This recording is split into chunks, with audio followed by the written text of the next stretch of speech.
Penempatan 4 pulau oleh pemerintahan pusat yang tadinya milik Provinsi Aceh menjadi milik Provinsi Sumatera Utara dan masuk dalam wilayah Tapanuli Tengah Sumatera Utara tanpa ada kesepakatan dengan pemerintahan Aceh. Penempatan ini menuai polemik. Pemerintahan Aceh mengklaim 4 pulau tersebut merupakan bagian dari wilayahnya berdasarkan beberapa bukti, termasuk perjanjian bersama antara pemerintahan Provinsi Aceh dan Sumatera Utara yang ditandatangani pada tahun 1992 yang menegaskan bahwa keempat pulau tersebut berada di bawah yurisdiksi Aceh.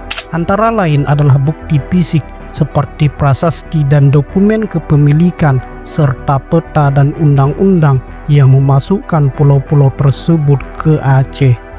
Keputusan penetapan 4 pulau itu sontak menuai gelombang penolakan dari masyarakat Aceh, khususnya warga Aceh Singkil yang selama puluhan tahun menggantungkan hidup dan identitas budaya mereka pada 4 pulau tersebut.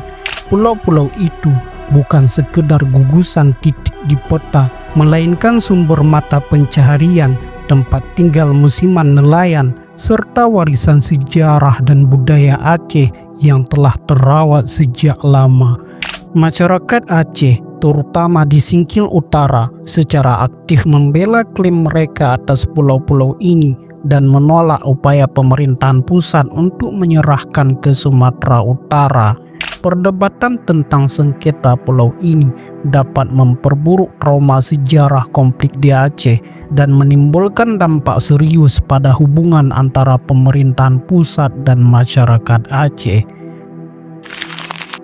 Sejak tahun 1965, masyarakat Aceh telah memiliki surat kepemilikan tanah atas pulau-pulau tersebut yang merupakan bukti otentik bahwa pulau-pulau ini memang milik Aceh.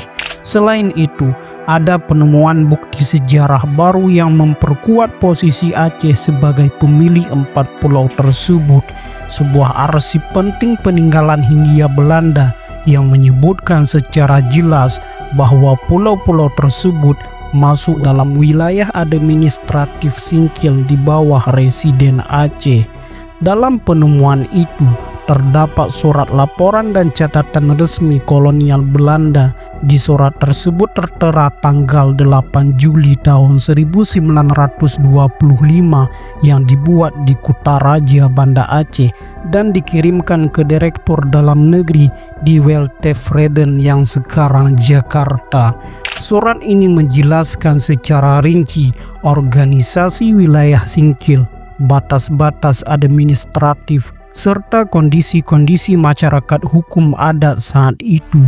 Di dalamnya disebutkan secara jelas nama-nama pulau yang sekarang diklaim sebagai bagian dari Sumatera Utara. Di dalamnya juga memuat data lengkap mulai dari struktur pemerintahan lokal, jenis pungutan pajak yang diterima pemerintahan Belanda, hingga lampiran pemasukan keuangan dari wilayah Singkil.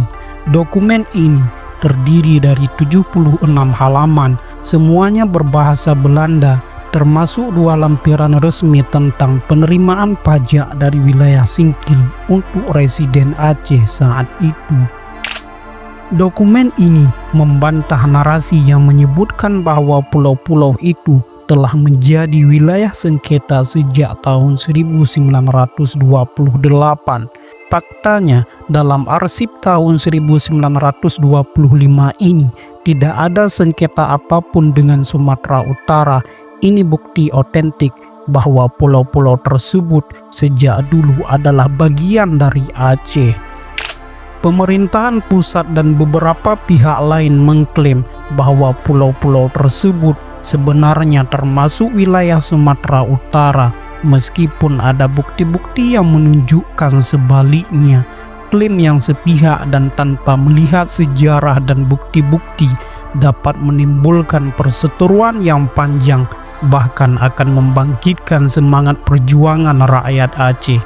Jangan salahkan Aceh jika gerakan persenjataan kembali bangkit menuntut hak keadilan.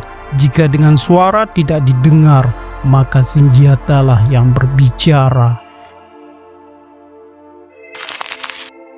Sengketa Pulau Aceh adalah isu yang kompleks dan sensitif yang mencakup aspek sejarah, administrasi, dan identitas. Perdebatan mengenai kepemilikan pulau-pulau ini perlu diselesaikan dengan melibatkan masyarakat Aceh dan mempertimbangkan bukti-bukti sejarah yang ada untuk menghindari potensi konflik baru.